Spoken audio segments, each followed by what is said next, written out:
हमारे साथ हैं, जैसा कि मैंने आपसे कहा, जाने माने मार्केट एक्सपर्ट अंशुल जैन जी। अंशुल जैन जी, जो कि आप देखते हैं कई बार टेलीविजन स्क्रीन पर, ये हैं head of research at Lakshmi Shree investments. Anshul ji, बहुत बहुत स्वागत है आपका आज के हमारे प्रोग्राम में।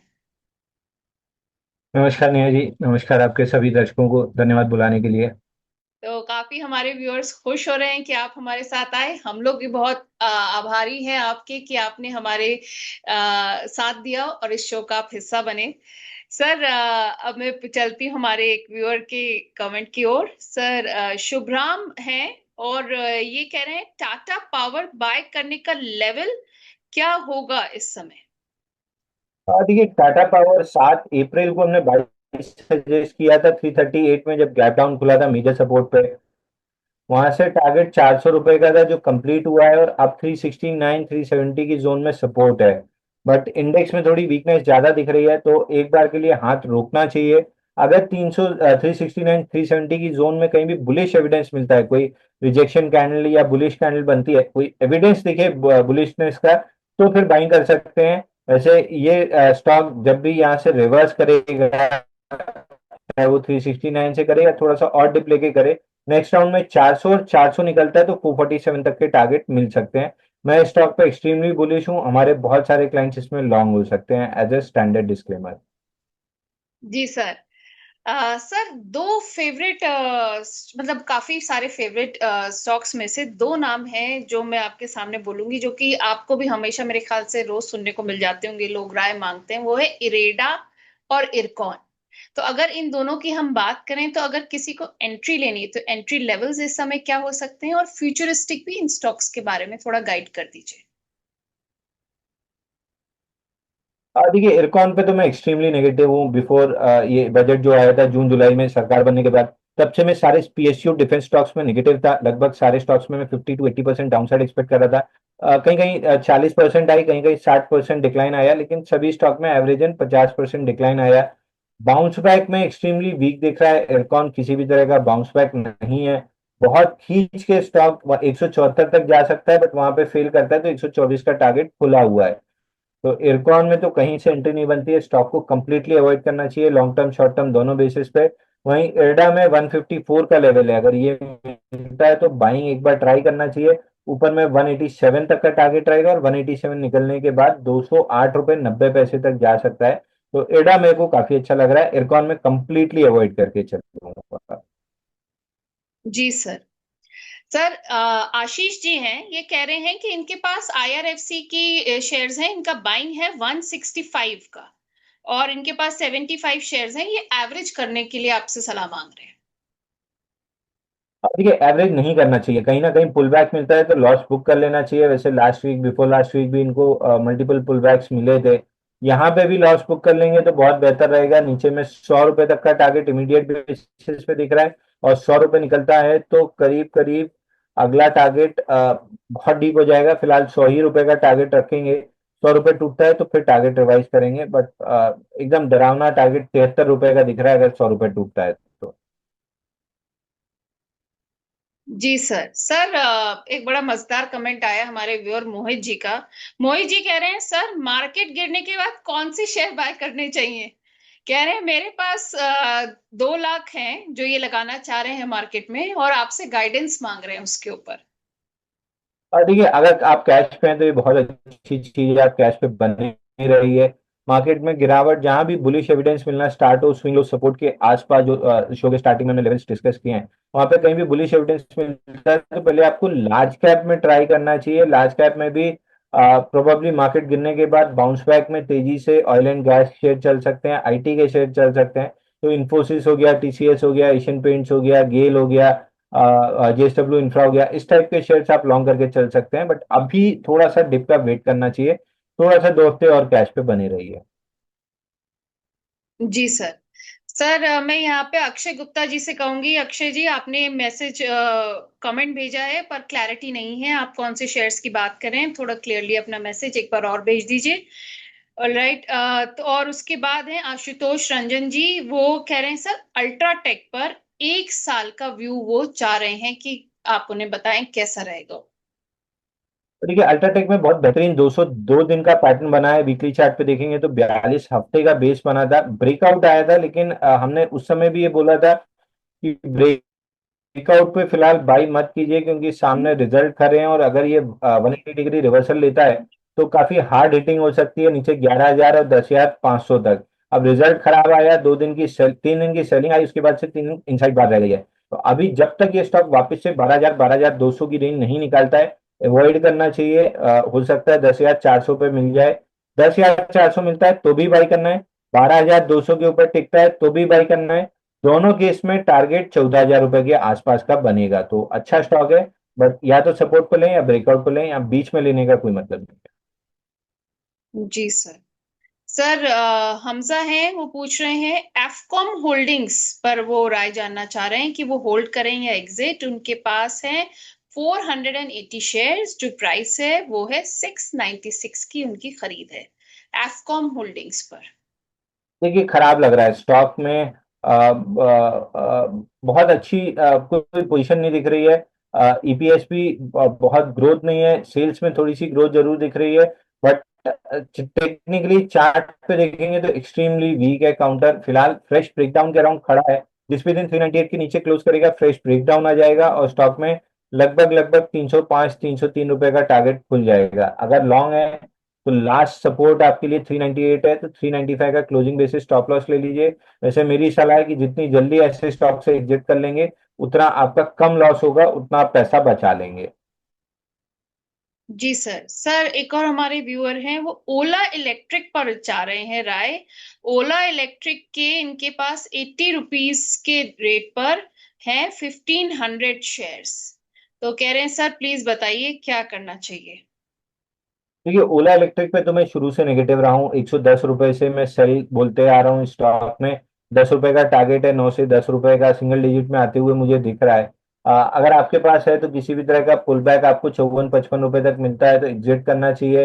बहुत खींच के 50 डे मूविंग एवरेज अगर आया तो 55 रुपए 60 पैसे आ सकता है। बट स्टॉक एक्सट्रीमली नेगेटिव है, जितनी जल्दी निकलेंगे उतना आप अपना पैसा बचा लेंगे। इवेंचुअली ये स्टॉक सिंगल डिजिट में आते हुए दिख रहा है। जी सर। सर विनोय विनोय छेत्री जी हैं, कह रहे हैं नमस्कार सर और मैम। कह रहे हैं कि मेरे पास टेक्स इंफ्रा के शेयर्स हैं और रेट प्राइस जिस पे है उनके पास शेयर्स वो है 93।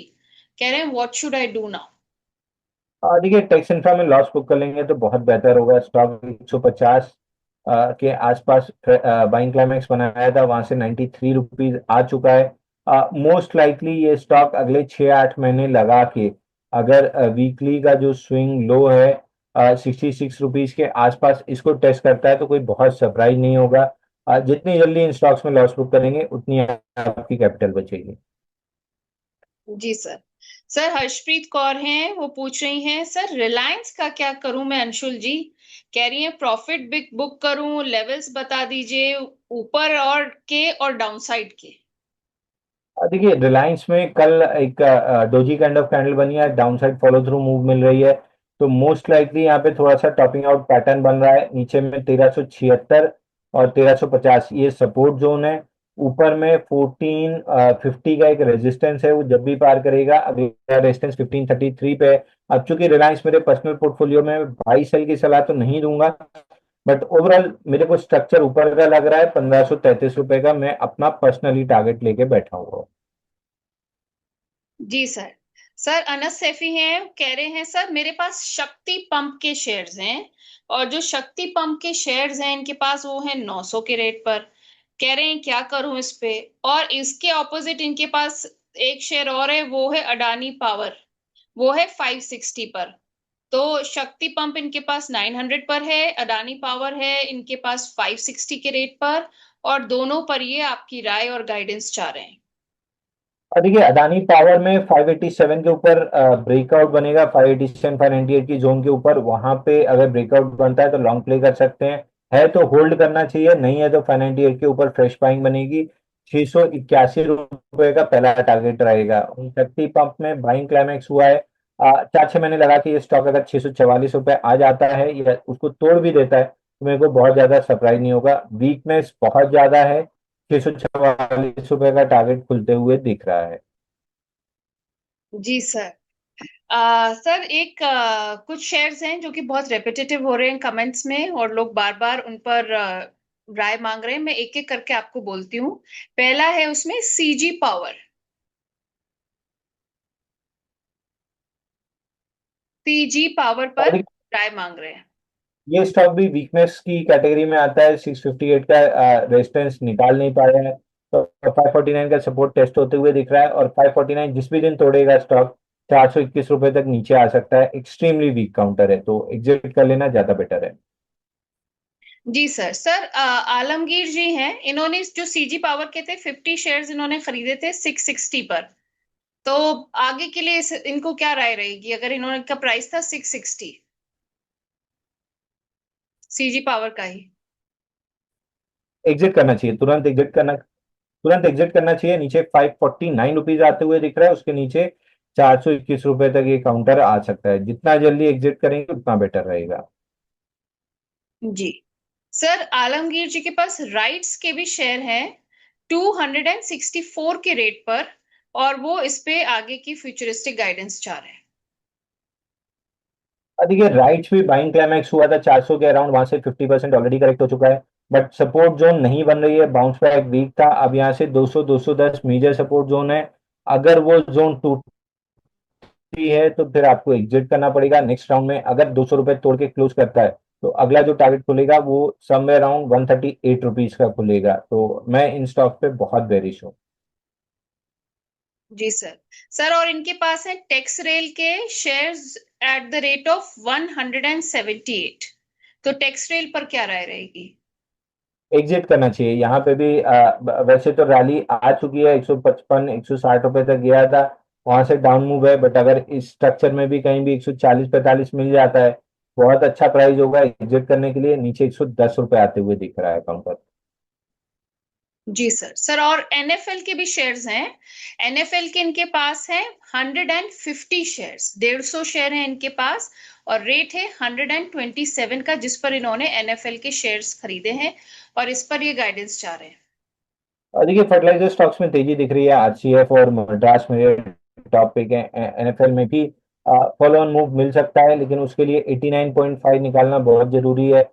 निकलते हुए दिख रहा है। अगर ये 2-3 हफ्ते में 89.5 का लेवल निकालता है तो ऊपर में एक गैप छूटा हुआ है, गैप की रेंज है 98 के आसपास, वो पहला टारगेट बनेगा। और 98 निकालता है तो 120 रुपए तक जा सकता है। मानसून ठीक दिख रहा है, तो उस हिसाब से फर्टिलाइजर स्टॉक्स में तेजी बननी चाहिए। जी सर। सर हमारे एक व्यूअर हैं, इनकी आईडी बड़ी मजेदार है, कॉमिक्स क्लब करके इनकी आईडी है, और ये वैसे सजेशन मांग रहे हैं, एवरेज करना चाह रहे हैं नाल्को पर और मैजगॉन पर। मैजडॉक, बेसिकली नाल्को और मैजडॉक दोनों पे ये एवरेज करना चाह रहे हैं, और उस पर आपकी राय मांग रहे हैं। देखिए, मैस्टॉक जब तक 2900 2750 इस जोन के ऊपर है, बुलिशनेस बनी रह सकती है, बट पूरे बेस में वॉल्यूम नहीं था और ब्रेकआउट पे भी वॉल्यूम नहीं था, तो मैं बहुत ज्यादा बुलिश नहीं हूँ। अगर ये स्टॉक 2750 तोड़ता है तो फिर 1913 रुपए तक की डाउन मूव रहेगी। जितना पोजीशन भी है इसको 2750 के स्टॉप लॉस से होल्ड कर सकते हैं। 2750 के नीचे फिर क्लियरली एग्जिट करना पड़ेगा। वहीं नाल्को में एक बार 50 डे मूविंग एवरेज 172 रुपए तक की अपमूव आ सकती है, बट मेटल पैक में वीक काउंटर है। आप कहीं भी हिंडाल्को और वेदांता, एनएमडीसी इस टाइप के शेयर देखेंगे तो ज्यादा फायदे में रहेंगे। जी सर। सर एक सवाल आया है, ये ऑप्शन ट्रेडिंग पे सवाल पूछ रहे हैं कॉल लेने के लिए। कह रहे हैं सर गेल की 187.50 की कॉल है 8.04 पैसे पर, तो ये सजेशन मांग रहे हैं इस कॉल पर, कह रहे हैं क्या करें? देखिए, फ्यूचर एंड ऑप्शन में टाइम वैल्यू, ऑप्शंस में स्पेशली टाइम वैल्यू बहुत तेजी से घटती है, तो मोमेंटम कितनी जल्दी आएगा कहना मुश्किल है। बट गेल में जब तक 184 186 की जोन प्रोटेक्ट हो रही है, मैं एक्सपेक्ट कर रहा हूँ कि ऊपर 200 5 रुपए 60 पैसे तक के टारगेट आपको देखने के लिए मिल सकते हैं। इस पूरे प्रोसेस में प्रोबेबली 2 हफ्ते का समय लग सकता है, तो अब 2 हफ्ते में अब टाइम वैल्यू कितना इरोड होता है, कैसे होता है, वो एक बार देखना होगा। बट गेल की बात करें तो 205 रुपए 60 पैसे आते हुए दिख रहा है। अब फ्यूचर ऑप्शन थोड़ा मेरे लिए ट्रिकी हो जाता है, तो उस पर मैं बहुत ज्यादा सलाह नहीं दे पाऊंगा। जी सर। सर यहाँ पर मैं थोड़ा अपने व्यूअर्स को बता दूं, आप लोग हमें मैसेज कर रहे हैं, प्लीज मैसेज पर आप लोग अपना नाम साफ लिखिए। कई बार आईडी से आपकी पहचान नहीं हो पाती है। दूसरी बात, जब आप शेयर का नाम लिखते हैं तो प्लीज शेयर का प्राइस और क्वांटिटी में मिक्स नहीं कीजिए। क्लैरिटी से शेयर का नाम भी और उसका प्राइस और क्वांटिटी आप लिखिए। इससे क्या होगा, आपका सवाल लेने में आसानी होगी और आपका सवाल मिस आउट नहीं होगा और हमारे एक्सपर्ट की गाइडेंस आपको इस पर मिल सकेगी। अब है मांगीलाल मीना जी। वो कह रहे हैं ईज माई ट्रिप, इनके पास है 12.43 का इनका एवरेज प्राइस है ईज माई ट्रिप का, और इनके पास है 2000 शेयर। कह रहे हैं एसआईपी करें अगर 5 साल के लिए तो ये सही रहेगा या नहीं रहेगा, काइंडली आप मुझे प्लीज सजेस्ट कीजिए। Is my trip, average price है 12.43, अभी 2000 शेयर है इनके पास। देखिए, एसआईपी हमेशा लार्ज कैप स्टॉक्स में करना चाहिए, स्मॉल कैप में तो कतई ही नहीं करना चाहिए, अनलेस आप बहुत अच्छे स्टॉक पिकर हैं, विच आई बिलीव कि रिटेल इन्वेस्टर नहीं होता है। इस माई ट्रिप में अगेन रिजल्ट थोड़े से सुधरते हुए दिख रहे हैं। स्मॉल कैप्स में बहुत लॉन्ग टर्म ट्रेंड प्रिडिक्ट करना बहुत मुश्किल होता है। शॉर्ट टर्म में 14 रुपए 20 पैसे का रेजिस्टेंस है, अगर क्रॉस होता है तो 18-25 तक जा सकता है, बट 5 साल और एसआईपी, इसके ऊपर जवाब देने के लिए आई डोंट थिंक मैं क्वालिफाइड हूँ, क्योंकि ये स्मॉल कैप स्टॉक है, इसमें मोमेंटम प्लेज ही मैं करता हूँ। लार्ज कैप को ये होता है तो मैं जरूर सजेस्ट करता हूँ कि आप बिल्कुल कर सकते हैं। जैसे यहाँ से 4-5 साल के लिए आप आईयूसी एचपीसीएल बीपीसीएल में करते हैं तो बड़ा पैसा बन सकता है, but is my tape being small cap, मैं इस पे एसआईपी या 5 साल का, दोनों के लिए मैं शायद मना ही करूंगा, but I would say I am not very qualified to answer this question. Short term के लिए यही है, 14.2 निकलता है तो 18.25 आ सकता है। जी सर। सर दाऊद जी हैं, ये कह रहे हैं सर कोल इंडिया नीचे किस प्राइस तक आ सकता है, ये कह रहे हैं। ये इंदौर से हमें फॉलो करते हैं और ये राय जानना चाह रहे हैं कि मेरे ख्याल से बाय करने की स्ट्रैटेजी पे ही राय मांग रहे हैं। देखिए, कोल इंडिया में बॉक्स बना हुआ है 421 रुपए ऊपर में, 356 रुपए नीचे में। जब तक ये रेंज बनी हुई है मोस्ट लाइकली इसी रेंज में बना रह सकता है काउंटर। मेरी एक्सपेक्टेशन है कि ये रेंज इवेंचुअली नीचे में ब्रेक डाउन देगा और काउंटर में करीब करीब 294 तक की डाउन मूव आ सकती है, बट उसके लिए भी 356 तोड़ना पड़ेगा। एक्सपेक्टेशन जरूर है कि तोड़ेगा, बट अभी जब तक टूटता नहीं है, एविडेंस क्लियर नहीं होता है, तब तक तो हम मान के चलेंगे कि रेंज बाउंड बनी रहेगी 356 421। जी सर। सर सुमित कुंदू जी हैं, कह रहे हैं आईआरएफसी से उनके पास हैं 1300 और 130 का रेट है, तो आईआरएफसी पर गाइडेंस मांग रहे हैं। देखिए, बहुत छोटा लॉस है, आपके पास एग्जिट कर लेना चाहिए। यहाँ से काउंटर में 73 रुपए तक की डाउन मूव आती हुई दिख रही है, जिस भी दिन 100 रुपए तोड़ेगा बड़ी तेजी से 73 रुपए आ सकता है। जी सर। सर आज आपने बहुत सारे रेट्स और बहुत सारे शेयर्स पर गाइडेंस किया, बहुत सारे लोगों की क्वेरीज रिजॉल्व करी। लोगों के मन में कई सवाल थे, कई दुविधाएं थी, शायद थोड़ी सी क्लैरिटी उनको मिलेगी। तो आप ये बताइए कि जो इंडो पाक टेंशन चल रही है, इसमें लोगों के मन में बहुत सारी असमंजस की स्थिति है, तो इस समय पे आपको 3-4 ऐसे शेयर्स हैं जो आप लोगों को कह सकते हैं कि अच्छा करेंगे, रेकमेंड कर सकते हैं बेसिकली। देखिए, मोमेंटम स्टॉक्स की लिस्ट अगर आप बनाएंगे तो उसमें अदानी ग्रुप में जो छोटे शेयर हैं उनमें अच्छा मोमेंटम है। अदानी टोटल गैस हो गया, अदानी ग्रीन हो गया, अदानी एनर्जी सोल्यूशन हो गया, या फिर और छोटे शेयर्स में आएंगे तो थोड़ा सा पराग मिल टाइप के शेयर हो गए, बट अनसर्टेनिटी में क्या होता है, मिड कैप स्मॉल कैप ज्यादा पिट जाते हैं, और फिर बाउंस बैक में थोड़ी सी दिक्कत होती है। तो आई वुड से अनसर्टेनिटी के पीरियड में आप लार्ज कैप में बने रहिए। मिडिल में हिंडाल्को वेदांता देख सकते हैं, आईयूसीएल एचपीसीएल बीपीसीएल गेल, या फिर एडा, इस टाइप के काउंटर, जेएसडब्ल्यू इंफ्रा, इन काउंटर्स को देख सकते हैं।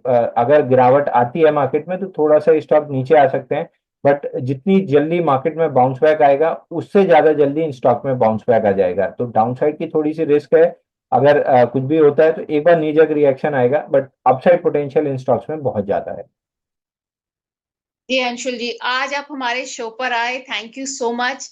आपने हमारे व्यूअर्स को इतना गाइड किया, और आपने हमारे इस शो का हिस्सा बन के हमें, we are very very thankful to you for this. Sir, अब आप ये बताइए कि आगे आने वाले दिनों में भी आप हमारे शोज का हिस्सा बनते रहेंगे, क्या मैं ये समझूं? बिल्कुल बिल्कुल, आपका आदेश रहेगा तो हर बार जुड़ते रहेंगे। जब भी आप बुलाएंगे तुम जरूर आ जाएंगे। Thank you so much sir. Sir, जाते जाते कोई डिस्क्लेमर देना चाहेंगे?